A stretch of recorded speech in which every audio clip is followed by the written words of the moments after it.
and so we can post it online if you want to go back and watch it again. So to start off the presentation, this is for Shagbark Trail. This is the Neighborhood Street Traffic Calming Program. The date is September 4th, 2024, and it's roughly 6 p.m. So just a brief overview of the program. I know this is meeting 2, so it's kind of a refresher for everybody that was in meeting 1. But what is traffic calming? We focus on the Neighborhood Street Traffic Calming Program focuses on residential streets. We focus on physical solutions that encourage lower speeds over significant lengths, and we focus on speed reduction. So that's really the point of the program is speed reduction, and we do that through the 3 E's. The first E is education. That's things like this program that educate people about the dangers of speeding. The second E is enforcement. That is through the great partners at the Metro Nashville Police Department. And then the third E, which is near and dear to my heart, is the engineering. That's what we can do to the streets from an engineering standpoint to help encourage lower speeds. And the reason we do this is through our Vision Zero initiative. So that is the vision that we will have 0 deaths on our streets. There's a direct correlation between speeding and fatalities. If at 45 miles per hour, if a pedestrian is hit, they only have a 35% chance of surviving that incident, where at 25 miles per hour, if a pedestrian is hit by a vehicle, they have an 89% chance of surviving. So that's something we want to really highlight, is that at a safer, slower speed, everybody can walk away if there is an incident that does occur. There's a better chance of that happening. So this is a very, very popular program. We currently have around 480 neighborhood streets on application as of the latest cycle, March of this year. And we were able to do another 25 neighborhood streets as part of the spring selection as well.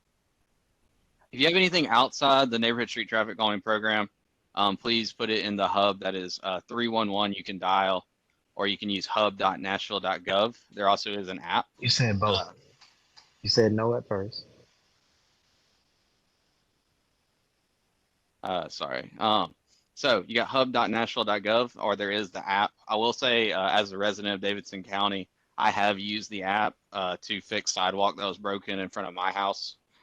So if you have anything outside of this program that you want to draw attention to from our great representatives at the Metro government, please put it in the hub and it'll get sent to the right department.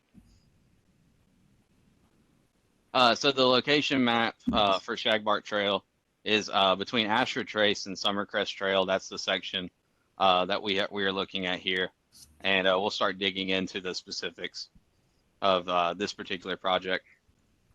So the measures that we're looking at for this project, we'll kind of go through those now, and these are the different items that we're proposing to use for this particular street segment.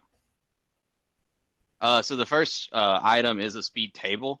It is a modular rubber device. It extends the width of both travel lanes, about 3 inches tall, about 21 feet in width, but we can vary that a little bit if needed based on the roadway width. And we're proposing that to be at 14 feet long. So we are proposing a speed table as part of this design.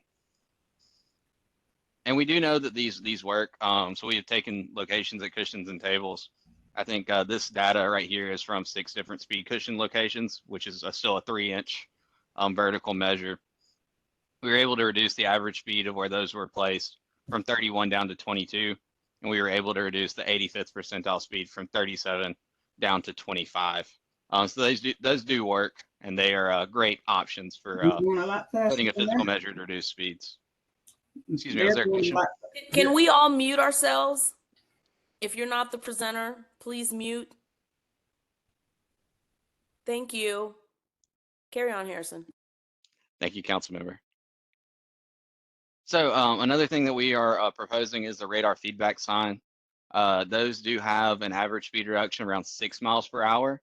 And for the 85th percentile speed, which is the speed that 85% of cars are going at, or they're going slower than, that has a 7 mile per hour reduction in that speed. So these do work. They do cause drivers to pay attention to their speeds and actually slow down. Another thing we are proposing are bulb outs. they reduce turning speeds by shrinking intersections. They provide great benefit to pedestrians being able to cross. They also improve visibility because they limit the amount of illegal parking near the intersection. They also give a little bit of a calming factor by reducing the lane widths and really pulling that in, making the drivers calm down and slow down as they go through the intersection. So this is the overview of the design we're proposing for Shagbark Trail. We are proposing one speed table. We are proposing 2 radar feedback signs and 1 bulb out for this segment. And I'll happily go into the specifics of that. So you can see this is the design on screen. We are proposing a speed table just to the west of Summercrest Trail. And that is the full table that will run across both lanes. And then the intersection of Mossy Oak Court, we're proposing bulb outs. And then we have radar feedback signs on either side of Mossy Oak Court.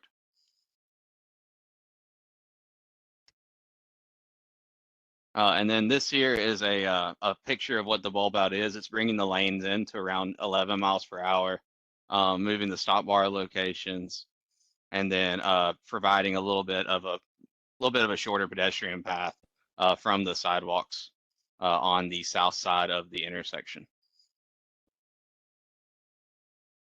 And then here is the configuration of the actual speed table. So we're going to go, it's going to be 24 feet wide. It's going to leave about a foot and a gap, or a foot and a half gap on either side, and then 14-foot long, as previously stated. And there is curb and gutter on either side of the roadway. What is the height of the speed table, Harrison? The speed table is 3 inches high, and it is a rubber device. So you go over it, it does have a little bit of a give, and that's to promote speeds in that 20 to 25 mile an hour range. We typically post these at 20. So it allows you to go over it at 20, which is a safe, comfortable speed for all users of the roadway. Thank you. Absolutely. So here's kind of the process of the program. It started with the application. From the application, we took all the data from all the applications that were eligible, had a 2-month cycle where we go through, collect the data, prioritize based on our matrix to figure out what streets really need the improvements.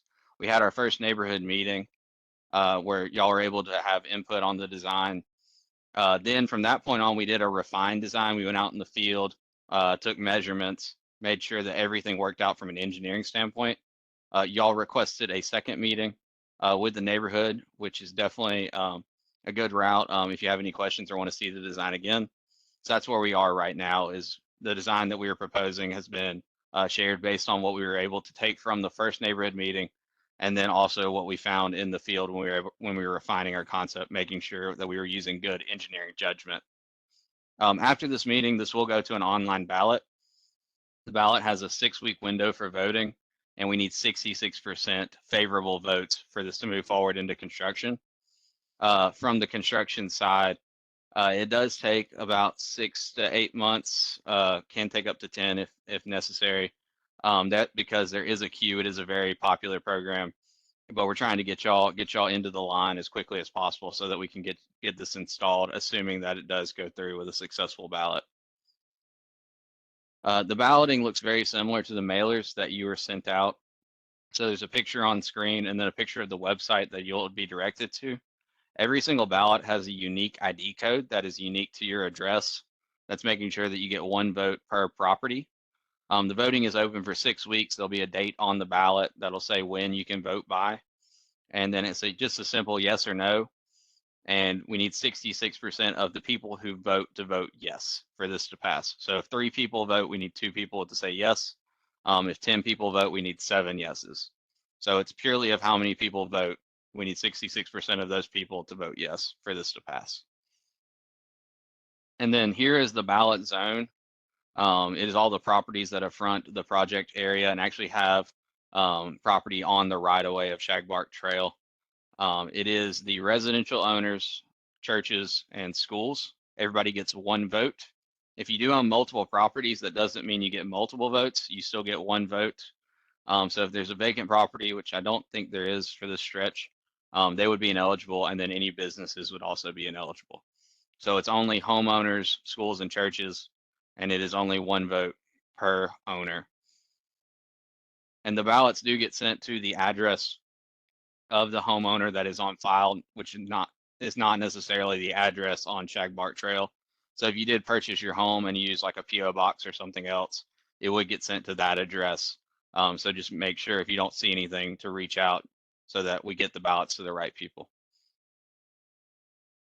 If you have any questions after this presentation, feel free to email NDOT TrafficCalming.Nashville.gov, or you can email me directly at harrison.turner@kimley-horn.com, or you can email my coworker who has been helping with this project and leading the design, david.greaves@kimley-horn.com. So you can email NDOT TrafficCalming@Nashville.gov, or you can email myself, harrison.turner@kimley-horn.com, or my colleague, David Greaves, at david.greaves@kimley-horn.com. And that is the end of our presentation. I'll gladly accept any questions from the group or anything that is in the chat. If Lan, you could read those out as we go through. You go back to the design of where that speed cushion would go. Yes, we are proposing a speed table, and it's just to the west of Summercrest Trail. It's officially 20 feet west of the driveway at 4241 Shagbark Trail.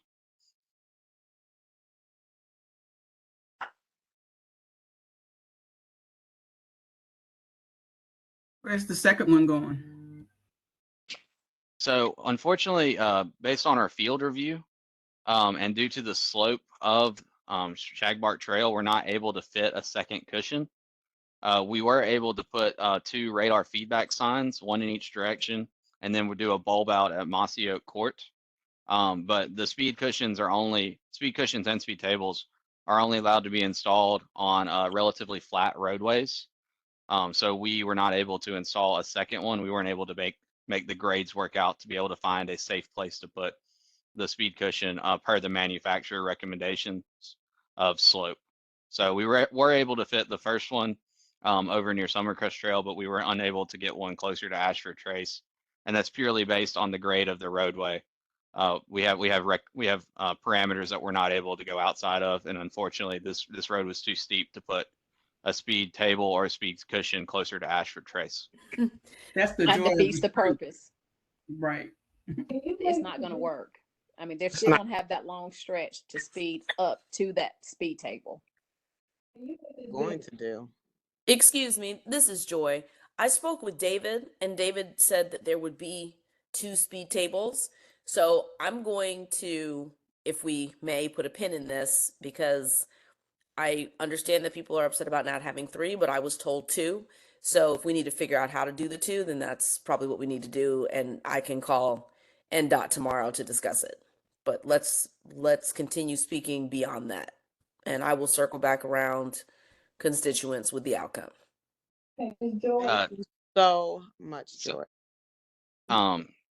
So council member, those yeah, we did originally propose 2 in the concept, but due to the grades of the roadway, we were not able to fit. And David and I have both looked at this. We were not able to fit the second one. So that's where that came from, was purely based on the geometry of the roadway and the vertical grades. So that's where that came from. There's no other options. But I've So- traveled down roads that had, vertical upgrades, and they have speed cushions, and they also have and/or speed tables. Is there not an option to do either the speed cushions at a minimum of 2 if we can't do the speed table? Because at this point we're losing valuable space as far as the way that they are. What you're doing is encouraging the speeding to get past that one hump versus deterring them from even trying to slow down because the drag is so long. I don't know if That's what they like. and that's what they like.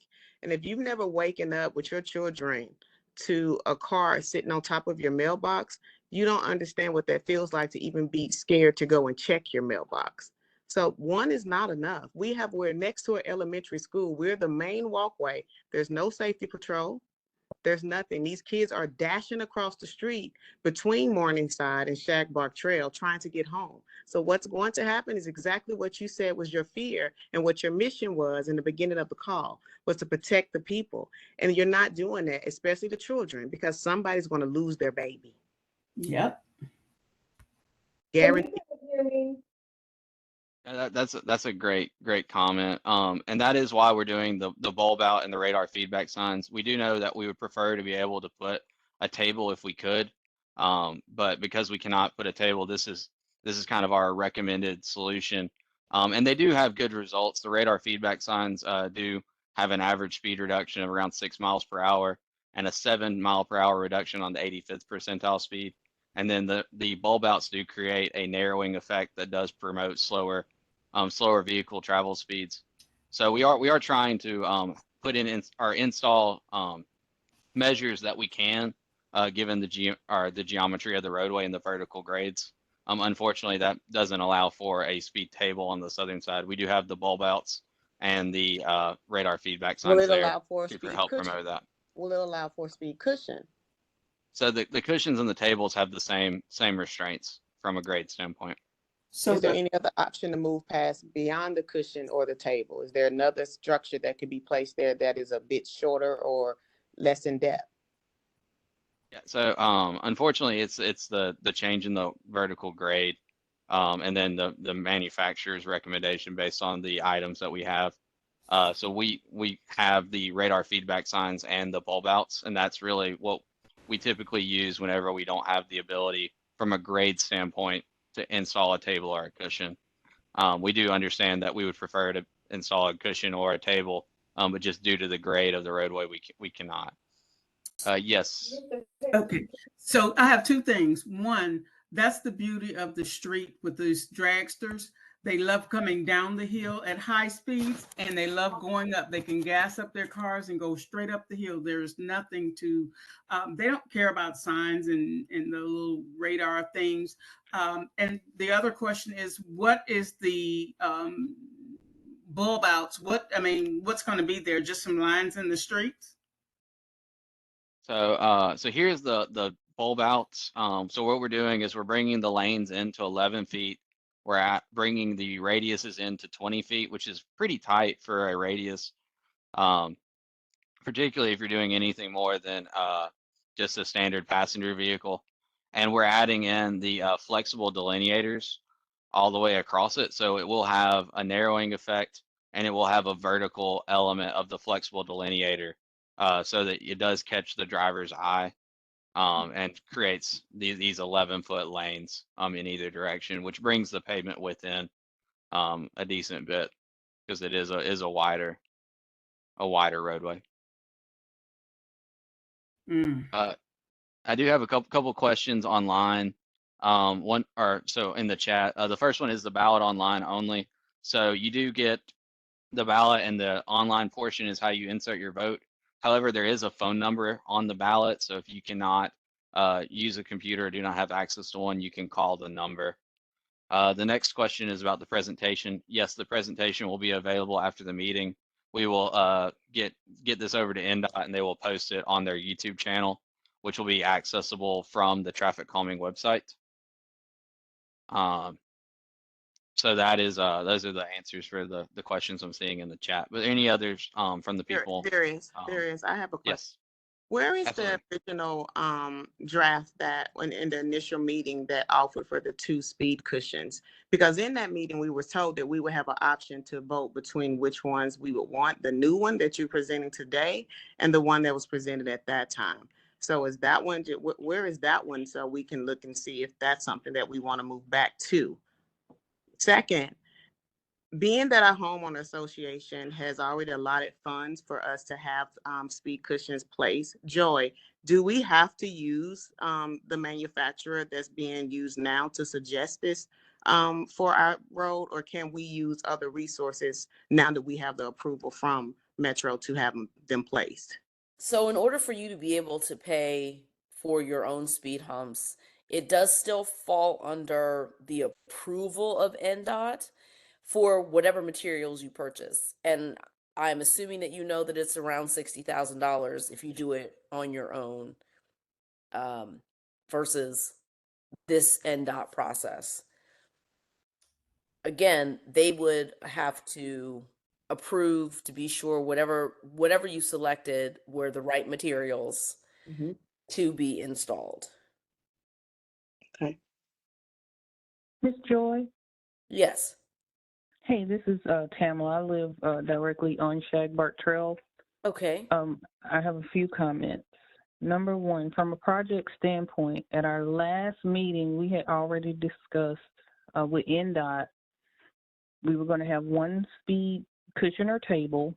They could possibly add two, and they were going to follow up to see if we could do the third with our homeowners. Number one, I want to know if that's been done. Okay, that's a great question. I wasn't aware of that. So, Harrison, do you have that answer? So I have the program flowchart on the screen, and what happened, I think this will clarify a lot of things. So the first neighborhood meeting, which is the third bubble, that was the presentation of the original concept, which was the two locations, and that is based on a concept design or a draft that we produce, looking at the street and figuring out what we think we can do, without going into like a full depth design, because we want to present something to you, to the neighborhood that will be very close to what we can do at the end, but it's not going to be exactly the full design. So that was the original design. That was where we had the, hey, we think we can get one. We probably can get two. We showed two as part of that meeting. Unfortunately, during the field review and refinement, which is that next bubble, as you go down to the right, that is where we found out that we actually could not fit the second one. We tried to fit the second one, and we definitely, we tried to move it around to see what we could do with it, and there was not a place that would fit it from the design standpoint. So that's that refinement stage where we looked at the concept that we originally presented, and we said, hey, from an engineering standpoint, we just can't make that work. So that is why we're coming back to the second meeting with this design. Is from the original concept, we went through and did a lot of field review, did a lot of engineering analysis, and then coming back with, this is what we can do for sure. This is what we're trying to build, and then presenting that as part of this meeting. So that's kind of the flow chart of what happened. Okay, so Mr. Harrison, so it sounds Yes. like what you're saying is after our first initial meeting, once engineering did their survey, y'all came up with we can only add one at the top of the hill. Correct. Which, like the young lady said before, that defeats the purpose. I live right at 4216 at the corner, closer to the bottom. By the time they hit my house, they're already at 90. Mm-hmm. So you're giving them plenty drag time. Yes. Because they don't even hit the corner from Ashford and slow down. No. They rev up at the bottom. So I feel like, and I'm making that comment to say this. One speed table at the top of that hill, that's not going to cut it. And I feel like from a project standpoint, we're back at square one. We're losing time, and it's not going to work. Your mission is to save lives. This fire hydrant out here has been ran over twice by speeders. Houses. Me and my son don't even go on the sidewalk anymore at all. You got kids walking from school. It is an accident waiting to happen, and I'm just concerned that the amount of time we're going to lose in order for you guys to find a solution that actually works is going to take too long. Lives will be lost. We can't pull in our driveways without waiting because they don't wait. They go around you. They don't allow you to back in or pull in your driveway. It's just like I don't care what you're doing at your property, you get out of my way. And you can't pull in or pull out. Right. And unfortunately, it's going to be the children that are going to lose their lives. And I don't know who's going to be at least I know that I've tried my best, and so it's not going to be on my head, but it's going to be an awful thing. And So, Mr. Harrison, my ask in this meeting is that we don't wait 2, 3, 4, 5 more months for y'all to come back with something that works. We need a meeting in about 4 weeks. And if you can't do what we need you to do, we just need y'all to say that. So, Harrison, can I have a conversation, guys, with NDOT tomorrow to get back with you all? And I will share this on the Facebook page, what I get back. And that would be great, Ms. Joy. And I've even asked Metro to set up the speed traps. I've saw them once, and I work from home 2 or 3 days a week. So we're not getting help from nowhere. I completely understand your frustration. So let me do what I just suggested. Let me have that conversation tomorrow, and I will circle back and I will post it on the Facebook page so everyone knows what's happening. Thank you. Because I don't think this conversation, frankly, is going to move forward. No. Kimberly Horn doesn't have anything other than what they've just shared. And at this point, this is an NDOT conversation. Yeah. They're designing the program for us, so I need to talk to us and take it from there. I wanted to say something about the bulb outs. If there's not another speed that as they speed going down, I feel like having a narrow road that's going to cause more accidents for kids or anyone walking on the street. Mm-hmm. So I feel like the bulb outs is not even a good idea. I'd rather put a speed cushion or something else. Okay, I have to go, so I will address NDOT tomorrow and let you guys know what I find out. Thank you so much. What is the name of the Facebook page so I can make sure I don't miss that post? It's the residents of Summerfield and Tree Haven. Okay. Okay. Joy, before you leave, in your conversation tomorrow, help to ask for another deterrent. If they're saying engineering is not able to make this work at the end of that street, would it not be a better option to deter them from coming through this neighborhood completely by maybe shutting off a part of that road or placing it the grade is too high on Shagbark, place the speed bumps all the way down Ashford Trace so that nobody wants to even drive on this road. Already has their own application. They had their meeting last month, so they're in the queue.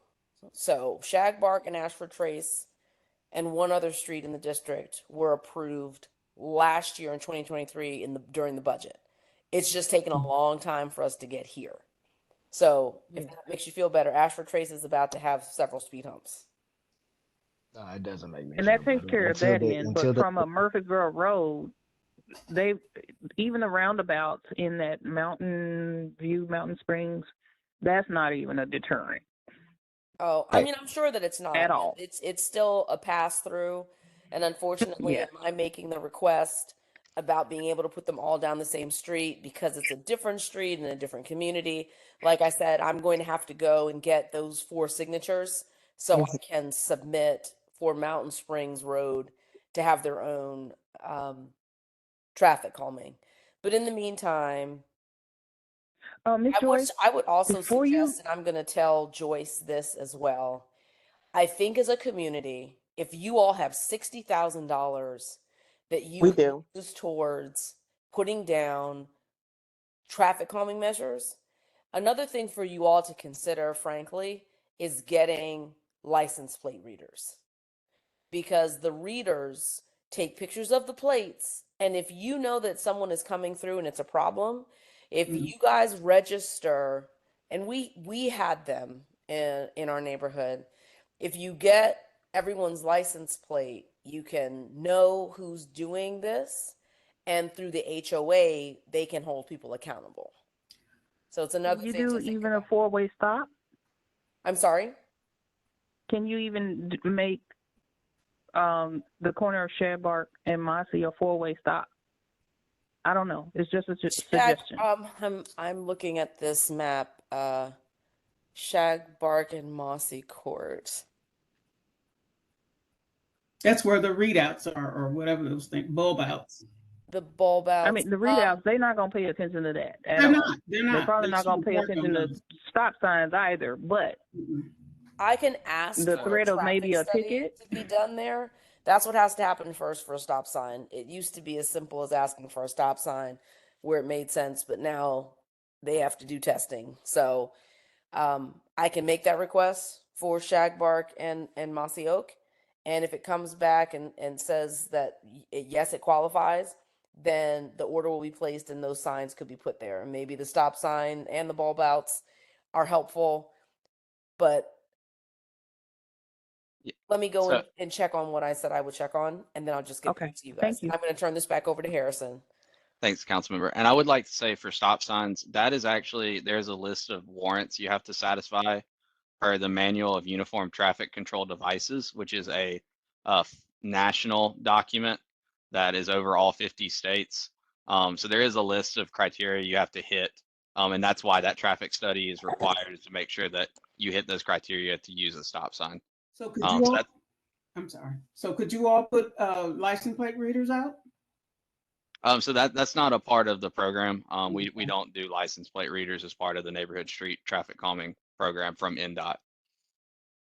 That's not one of the tools that we have at our disposal. As the council member said, this is from an engineering standpoint. This is what we can do for Shagbark Trail. Trying to use devices that we do have in our toolbox and tools that we have available to us through the neighborhood street traffic calming program. Trying to make sure that we can slow down vehicles as much as we can with the devices we have, given the geometric constraints of the roadway. This So would be a happy to waste of answer any other. $60,000. This would It'd be be a a waste waste of of, $60,000. and been a waste of our time. Yeah. I don't think we should have to pay for it, but yes. I would like a more proactive approach as opposed to this reactive. Everything I've heard is something has to happen, and this, like I would like to see the engineering plans that shows that this grade of this stretch of road or street or whatever, the grade is too high because the velocity it's not making sense to me. And I'm actually an engineer as well, but what you've said makes absolutely no sense. You're just the messenger of this, but this meeting has been a waste of time. That project will be a waste of time and money. So I can't say that I would, because that actually gives them a starting place. This what you've suggested will give them a starting place as their starting line for their race. And it's very concerning to me that this is the best that you all could come up with. Right. And we've been waiting 2 months. I mean, that's the top of the hill. Over 2 months. The scary part is that those kids crossing the road at the top of the hill, you're going to have those speeders flying to get over that hump, and they're going to meet with a kid at the same time. Absolutely. I would think that a school would influence you all to do way more than this. I actually invited Dr. Plummer to this call. I'm not sure he's on it. So as far as the school goes, that does actually play into the prioritization matrix. That would be considered a pedestrian generator, which would make the project get selected more quickly than if there was not a pedestrian generator like a school. So that does actually play into the selection of the street. And from an engineering standpoint, this is what we know based on the geometrics of the street, based on our survey data of what devices do calm down traffic. This is what we're coming up with, trying to get the speeds down to a safer street for everybody involved. So that What do you need from Dr. Plummer? The school. What do you need from the school so we can expedite or escalate? That was No, the I school. think he's saying that's why it was expedited. Yeah, so the school is part of that prioritization. So we do prioritize streets that are near schools and other pedestrian generators, places that encourage walking. So schools are part of this prioritization, which is that second bullet point. But the thing, I Okay. don't know if the school knows, but the parents are parking on Shagbark Trail because they're far enough away from the school. They have a good way to speed up the street. They park on the opposite, bless those kids' hearts. They park on the opposite side of the street where the sidewalk, where there's no sidewalk. The kids come, and I work from home 4 days a week. And I sit there and watch those parents pull over there and have those poor babies walk across the street. And I'm like, it's ridiculous the way that things are, the way it's going on the street. And the little guy, what do you call him, the with the little cones, he's down there, and I don't think he's physically. Yeah, thank you. I don't think he's physically fit to be able to do that job because he puts his cones out and he just stands there. But that's another. Well, whole he doesn't want to get hit. That's that. Here's the answer to everybody is deterred from speeding by a cop that's out, radar detector giving out. That's what deters speeding anywhere, on the interstate, in a neighborhood, anywhere. You don't speed down a road, 8 out of 10 times there's going to be a cop down there. $60,000, there aren't many cops, so we can employ a cop for the entire year to stand in the neighborhood about tickets. Something's happening with this lines. I'd rather spend $60,000 on doing that. Me too. So unfortunately, NDOT doesn't handle enforcement of our streets. That is with our great partners in the Metro Nashville Police Department.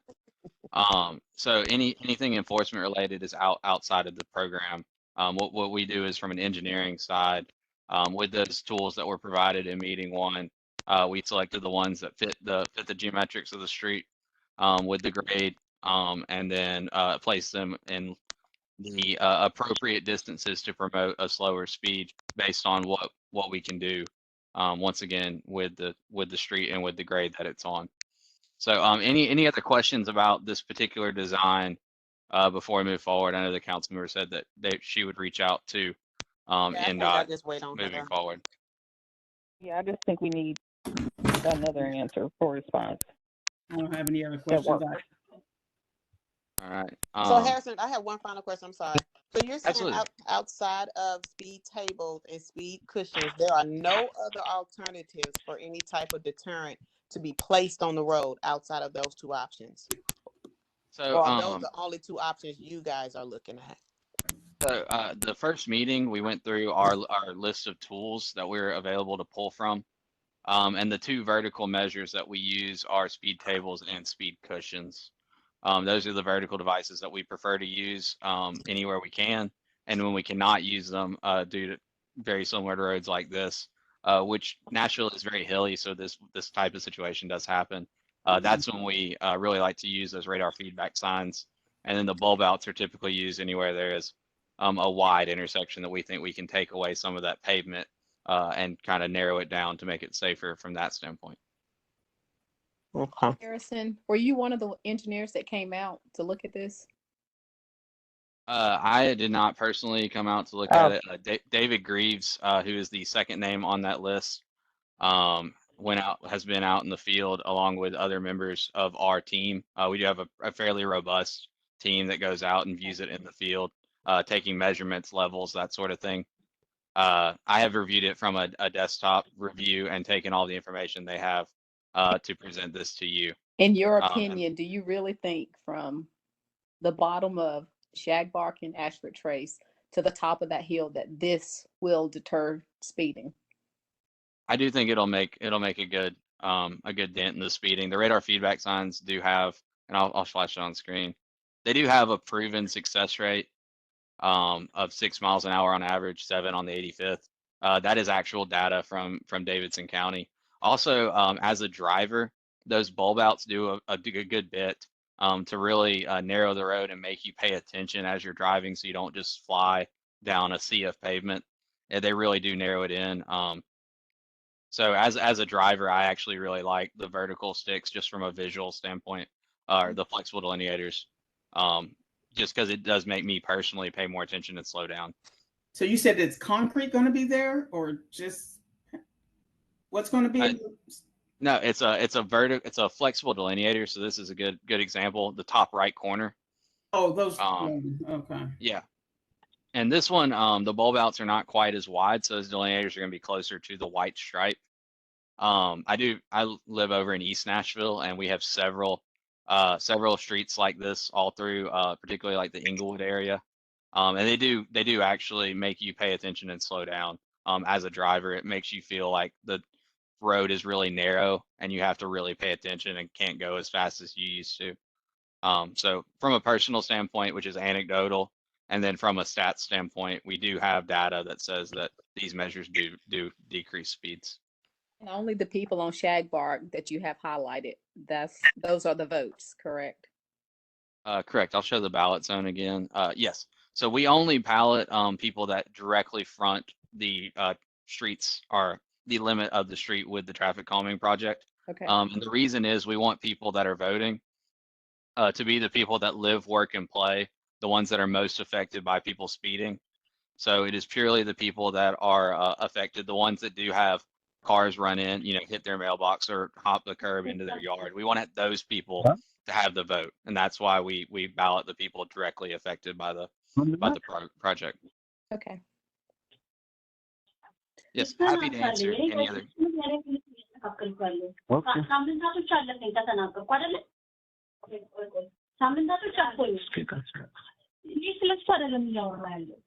Sorry, are you asking a question on the phone? I can't quite hear it.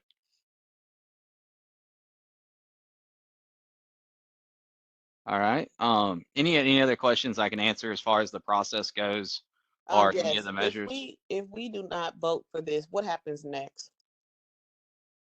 So if you do not vote for this, then we cannot install any of the vertical measures. So we could not install the speed table. We don't install vertical measures without let me rephrase.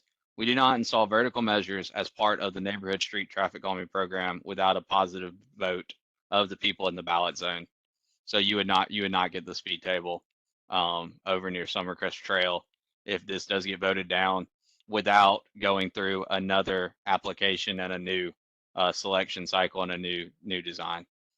So you would have to go through that whole process again, and that process is a fairly long process that can take almost around a year from selection to construction. 2 years probably, but yeah. But again, we still can have the option to choose sub vendors if needed, as long as we can afford for it. So that's between your council member and NDOT. I do know there's an option for private traffic calming, but that's something that would need to be worked out directly with NDOT as far as getting an engineer on board, getting it designed, getting it approved, and then getting it installed. Guys, we have quite a lot of funding in our budget of savings for our community from things that we haven't even used yet. So I think that's something that we can discuss and really look into it instead of rushing into this and being, I don't know, but what is proposed is not going to work. Any other further questions on this design or on the process for the neighborhood street traffic calming? No. If not, then we can. Thank you.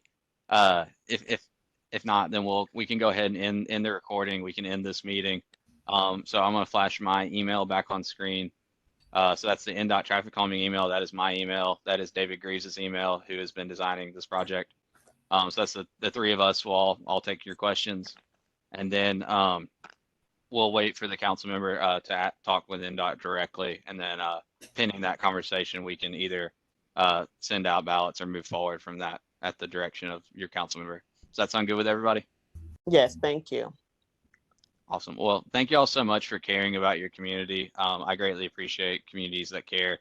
I didn't mention this, but I actually do also live on a street that had traffic calming recently installed, and I believe it's made a great impact for my street. So I greatly appreciate communities that care about their street and care about the safety of their residents. So I hope y'all have a wonderful night.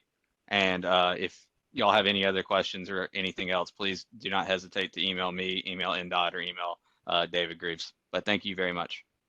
Thank you. Thank you. Okay.